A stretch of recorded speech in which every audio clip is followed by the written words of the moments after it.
Hey guys, today we're going to talk about graphing linear equations. Okay, so there's a bunch of different ways you can graph linear equations, but we're just going to do one today. So what's a linear equation? Remember, a linear equation is an equation whose graph is a line. So they're all of this form here. Y equals something x plus another number b. Okay? So this is called slope-intercept form. We'll get into that a little later too. But they all have this form right here. Okay, so the points in the line are the solutions of the equation. So there's multiple solutions to to equations. And so you're going to find all of them with the line. So one method for graphing a line is to just graph individual points from a table. So if I know the point -1, 0 is on the table, I can go to -1, 0 and graph that point. And then 0, 1 is on that point, so that's going to go right here. Remember, you always go sideways first and then up and down. And then 2, 3, so 2 to the right and 3 up. These 3 points are all on the line. Now you should always graph 3 points. Okay, you only need to graph 2, but the third one is your check to make sure that it's right. Okay, it has to go through all of them. So we'll go ahead and graph this. It's going to look something like this. And there's my line. Goes through those 3 points. Okay, so you can certainly just graph a bunch of points. All right, what if you got the equation y equals -2x plus 1? How do you make a table? How do you get the points? Well, what you do is you choose points for x, and then you figure out what y has to be. Okay, so I like to choose points, if I can, that are close to the origin and the y-axis. You can't always do that, but I would always start out with 0 and see what happens if I plug in 0. So if I put in 0 for x, I'm going to get, my equation is going to be -2 times 0 plus 1.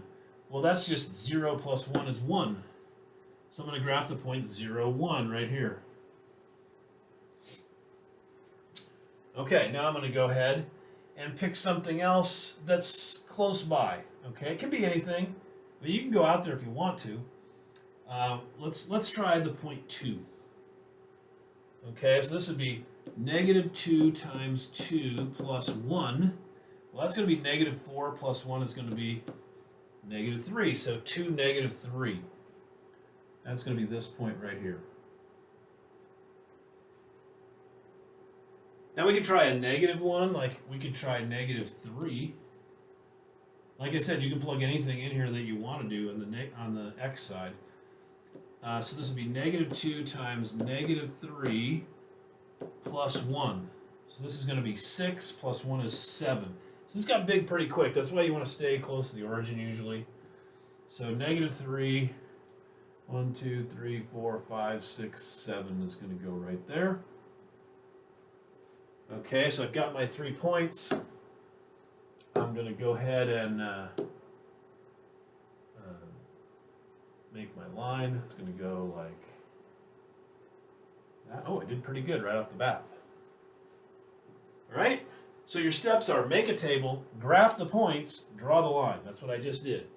I made the points on the graph as I went, as I was graphing them, or as I was putting them in the table. You can do that. But make a table, graph the points, draw the line. Okay, what about horizontal lines? Okay, so anytime you see an equation that's y equals b, that's a horizontal line. So what does that mean? It's like y equals 7. That's a horizontal line. There's no x term. Basically what this is saying is, since there's no x term in here, it's saying it doesn't matter what x is, the y is 7. Okay, so if x is 0, whoops, that should be in here. If x is 0, y is 7. 1, 2, 3, 4, 5, 6, 7, right here. If x is 5, y is 7. It's right here. If x is negative 3, y is 7. Every time y is 7, it doesn't matter what the x is, and you can see that that forms a horizontal line.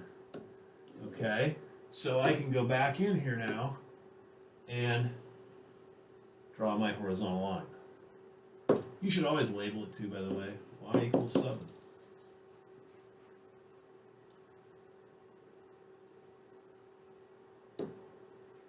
Okay, how do you do vertical lines? The graph of a line of the form x equals b is all... Ooh, that should say a vertical line. I got a typo right here. Let's cross that out right now. Put a vertical line in there. That's what happens when you cut and paste. Okay, so this looks like things like x equals negative 3. Okay, so what I do is, again, the same thing as before. It doesn't matter what the y is. X is always negative 3, right? So if y is 0, x is negative 3. If y is 2, x is negative 3. If y is negative 7, x is negative 3. It's always negative 3. And you can see that it's forming a straight line like that, a vertical line. So I just go get my vertical line. And I missed a little bit, so we're going to cheat. Here we go. Here's my graph. And of course I want to label that x is negative 3. Okay? All right. So the wind speed in miles per hour of a tropical storm is y equals 2x plus 66, where x is the number of hours after the storm enters the Gulf of Mexico. Okay, so when does the storm become a hurricane? So you got to look at the caption for the picture here. It says a tropical storm becomes a hurricane when the wind speeds are at least 74 miles an hour. So here's what we're going to figure out. We're going to go, okay, well 74 is the wind speed, and the wind speed formula is y equals 2x plus 66, where x is the number of hours after the storm enters the Gulf of Mexico. So we're just going to solve this. So we'd go minus 66. So 2x would equal, what is that, 8. Okay, and then divide by 2, and x is 4. 4 hours. Okay, so if we were going to graph the equation, well, we actually answered B first. If we were going to graph the equation, okay, here's the problem, is with this scale that we use, if we use 1 to 1, this is going to be 60 plus 66. It's going to be way up here. Okay, so we need to change the scale. So the way you do that is you put this little mark in here. You do this. That means that you've cut it, okay, and put something else in there. So here's what we're going to do. If it's 0 hours, it's going to be 66. So we're going to put 66. Ooh, we want 0 to be here. So we're going to put 66 right there. Oops. Here, let's do that again. I didn't have a lot of room, so.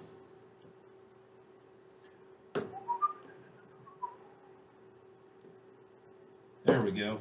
Let's move this stuff down. There we go. Okay. So, now, after, we need some other points here. We need to have at least one more point. We know that at 4 hours, it's going to be 74 miles per hour, though, so we can make this, and we should always put our scale on here, too. So this is going to be 1, 2, 3, 4 hours. It's going to be 74 miles an hour. So we could count by twos up here if we wanted. So this would be 68, 70, 72, 74. So as long as I label it, my scales don't have to be the same. Okay, so I've got that. Now I can take my my graph is going to look like this. And I can use it to predict some other things. So, you know, if I wanted to go, hey, what's it going to be after 8 hours? So this would be 8 hours over here. Would be 5, 6, 7, 8. Okay, I can figure out the speed would be right here. So what would this be over here? That'd be 76, 78, 80, that'd be 82. Okay?